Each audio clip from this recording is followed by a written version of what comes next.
إن الحمد لله حمدا كثيرا طيبا مباركا فيه.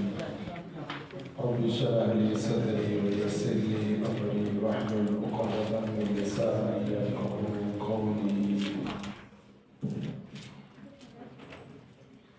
سورۃ النساء کی تلاوت ہم سن رہے ہیں۔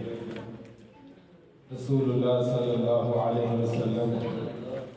جب خطبہ ارشاد فرماتے تو جن جگہوں سے قرآن پاک کی تلاوت کرتے ان میں سے سورۃ النساء کی پہلی آیت ہے، یا ایھا الناس اتقوا ربکم الذی خلقکم من نفس واحدہ وخلق منها زوجها وبث منهما رجالا كثيرا ونساء واتقوا الله الذي تساءلون به والأرحام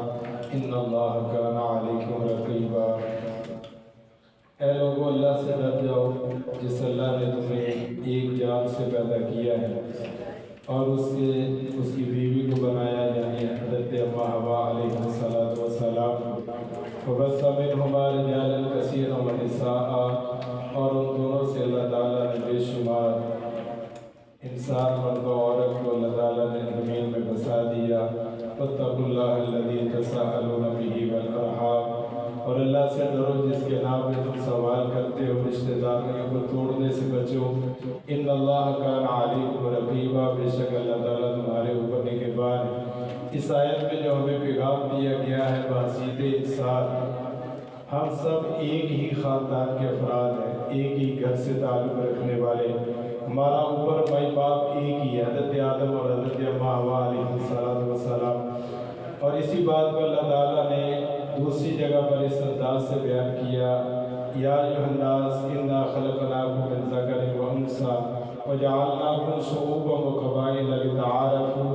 ان اکرمکم عند اللہ اتقاکم۔ اے لوگوں، تمہیں ایک ہی مرد عورت سے پیدا کیا گیا ہے، پھر اللہ تعالیٰ نے تمہارے صوبے، قبیلے اور خاندان بنائے ہیں لتعارفوا، تاکہ تمہارا آپس میں تعارف ہو۔ ان اکرمکم عند اللہ اتقاکم، اللہ کے ہاں صاحب عزت وہ ہے، مقام والا، شرف والا، عزت والا وہ ہے جو اللہ تعالیٰ سے زیادہ ڈرنے والا ہے۔ پھر اس صورت میں اللہ تعالیٰ نے یتیموں کے مال کو کھانے سے منع کیا ہے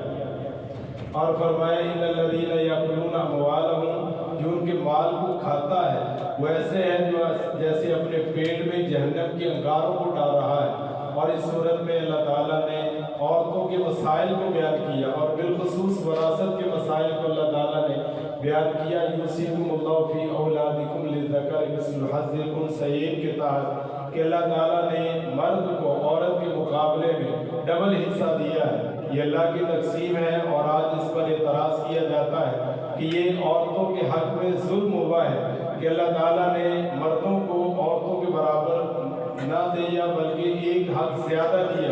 دو حصے مرد کے ہیں تو ایک حصہ عورت کا ہے۔ یہ اللہ تعالیٰ کو پتا ہے، حصے مقرر کی ہے، اس کے مطابق دینا، وراثت کو تقسیم کرنا یہ ہمارے اوپر لازم ہے۔ لیکن آج ہم دیکھتے ہیں کہ ہمارے معاشرے میں بہنوں کو، بیٹیوں کو وراثت کا حق نہیں دیا جاتا، بیٹوں کو حق دیا جاتا ہے، بیٹیوں کو نہیں دیا جاتا، بھائی لے لیتے ہیں، بہنوں کو نہیں دیا جاتا۔ یہ اللہ تعالیٰ نے اس بات کو اس انداز سے بھی ہمیں سمجھایا ہے کہ اللہ تعالیٰ نے ان حصوں کو بیان کرنے کے بعد یہ بات کہی، تلک حدود اللہ، یہ کوئی عارضی تقسیم نہیں ہے، یہ اللہ تعالیٰ کی حد بندی ہے۔ تلک حدود اللہ، یہ اللہ کی حدیں ہیں، یہ اللہ کے فیصلے ہیں، یہ اللہ کے قوانین ہیں۔ وَمَن يُطِعِ اللَّهَ وَرَسُولَهُ، جو اللہ اور اس کے رسول کی اطاعت کرتا ہے، یعنی وراثت کے معاملات کو انصاف کے ساتھ طے کرتا ہے، يُدْخِلْهُ جَنَّاتٍ تَجْرِی مِن تَحْتِہَا الْأَنْہَارُ، اللہ تعالیٰ ان کو ایسے باغات میں جگہ دے گا جن کے نیچے سے نہریں بہتی ہوں گی،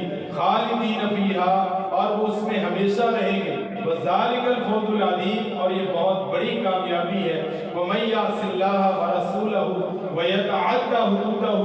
اور جس نے اللہ اور اس کے رسول کی نافرمانی کی اور اللہ کی ان حدود کے اندر زیادتی کی، اللہ تعالیٰ فرماتے ہیں يُدْخِلْهُ نَارًا خَالِدًا فِيهَا، اس کو آگ میں ڈالا جائے گا، آگ میں داخل ہوگا اور اس میں ہمیشہ ہمیشہ رہے گا۔ وَلَهُ عَذَابٌ مُّهِینٌ، اور اس کے لیے رسوا کرنے والا عذاب ہے۔ جو انصاف کے ساتھ وراثت کو تقسیم نہیں کرتا اس کے لیے عذاب کی نوید ہے، اور جو انصاف کے مطابق وراثت کو تقسیم کرتا ہے اللہ تعالیٰ نے اس کے لیے جنت کی خوشخبری رکھی ہے۔ اور اس آیت میں اس صورت میں یہ بھی بتایا گیا انما توبۃ علی اللہ للذین یعملون السوء بجہالۃ ثم یتوبون من قریب فاولئک یتوب اللہ علیہم وکان اللہ علیما حکیما۔ جو لوگ نادانی میں، جہالت میں، لا علمی میں، بے سمجھی کے اندر گناہ کر بیٹھتے ہیں، پھر اللہ تعالیٰ کی طرف پلٹ آتے ہیں، توبہ کرتے ہیں، استغفار کرتے ہیں، اللہ تعالیٰ ان کی توبہ کو قبول کر لیتا ہے، اور یہی وہ لوگ ہیں جن کی طرف اللہ تعالیٰ رجوع کرتا ہے، اللہ ان کی توبہ کو شرف قبولیت سے نوازتا ہے۔ وَقَانَ اللَّهُ عَلِيمًا حَكِيمًا، اور اللہ تعالیٰ کو علم ہے، اس نے نادانی میں گناہ کیا ہے، اس نے جہالت کی بنیاد پر گناہ کیا ہے، اور اس نے اپنے نفس کے ہاتھوں مجبور ہو کر یہ گناہ کیا ہے، اور یہ شیطان کے ہتھ کنڈوں میں آ کر اس نے گناہ کیا ہے۔ ارادتاً گناہ نہیں تھا، لیکن ساتھ ہی نفس لوامہ نے اس کو ملامت کیا اور یہ واپس پلٹا، توبہ استغفار کی۔ وَقَانَ اللَّهُ عَلِيمًا حَكِيمًا، اللہ اس بات کو جانتا ہے اور اللہ حکمت والا ہے، اللہ نے یہ معافی کا دروازہ کھولا ہوا ہے اور توبہ کا دروازہ کھولا ہوا ہے۔ رسول اللہ صلی اللہ علیہ وسلم کے فرمان کے مطابق کہ اللہ تعالیٰ نے موت کی کشف مقاصد سے پہلے توبہ کا دروازہ کھولا ہوا ہے، اور اسی بات کو اللہ تعالیٰ نے اس انداز سے بیان کیا وَلَيْسَتِ التَّوْبَةُ لِلَّذِينَ يَعْمَلُونَ السَّيِّئَاتِ، ان لوگوں کی توبہ اللہ کے ہاں قابل قبول نہیں ہوتی جو گناہ کرتے ہیں حَتَّى إِذَا حَضَرَ أَحَدَهُمُ الْمَوْتُ، لیکن جب ان کو موت کا وقت آ جاتا ہے، وہ قریب المرگ ہوتے ہیں، قَالَ إِنِّي تُبْتُ الْآنَ، وہ تب کہتے ہیں کہ اب میں توبہ کرتا ہوں۔ وَلَلَّذِينَ يَمُوتُونَ، اور اللہ تعالیٰ ان کی بھی توبہ قبول نہیں کرتا جن کو موت اس حال میں آتی ہے، وَهُمْ کفار، وہ حالت کفر میں ہوتے ہیں، اولئک اعتدنا لهم عذابا الیما، اللہ نے ان کے لیے دردناک عذاب تیار کر رکھا ہے۔ فرعون نے بھی مرتے وقت یہ بات کہی تھی آمنت برب موسیٰ و ہارون، کہ میں موسیٰ اور ہارون علیہ السلام کے رب پر ایمان لے آتا ہوں، لیکن اللہ تعالیٰ نے کہا نہیں، اب تو آیا ہے، اس سے پہلے تو غفلت میں تھا، جہالت میں تھا، نادانی میں تھا، گناہ میں تھا، سرکشی میں تھا، اب نہیں، اب پچھتائے کیا ہوت جب چڑیاں چگی کھیت۔ ہمارے پاس وقت ہے موت کی کشف کا اس سے پہلے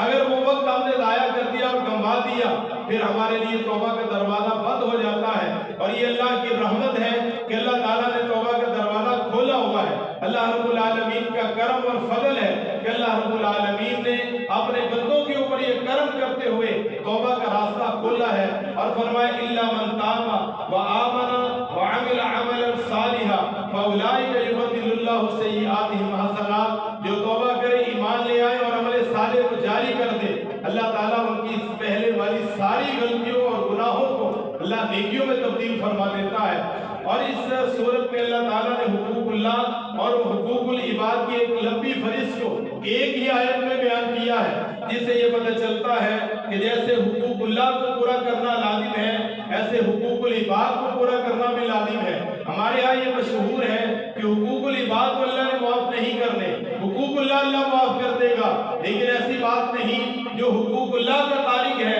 اللہ نے اس کی بھی معافی کا نہیں بتایا، چونکہ اللہ تعالیٰ نے ایک منظر یہ بیان کیا فی جنات یتساءلون عن المجرمین ما سلککم فی سقر، جنت والے جہنم سے پوچھیں گے، جہنمیوں سے پوچھیں گے کیوں تم جہنم میں چلے گئے، سب سے جس بات کا ذکر کریں گے وہ اللہ کے حق کا ذکر کریں گے، لم نک من المصلین، ہم نماز نہیں پڑھتے تھے۔ اس سے یہ بات سمجھ میں آتی ہے حقوق اللہ اور حقوق العباد دونوں کا پورا کرنا لازم ہے، اور اس صورت کے اندر اللہ تعالیٰ نے ایک ہی آیت کے اندر دونوں حقوق کو بیان کرتے ہوئے کہا وَاعْبُدُوا اللَّهَ وَلَا تُشْرِكُوا بِهِ شَيْئًا، اللہ کی عبادت کرو اور اللہ کے ساتھ کسی کو شریک نہ ٹھہراؤ، یہ اللہ کا حق ہے۔ حضرت معاذ رضی اللہ تعالیٰ عنہ بیان کرتے ہیں میں نبی صلی اللہ علیہ وسلم کے پیچھے سواری پہ بیٹھا ہوا تھا، ایک سفر پہ ہم جا رہے تھے،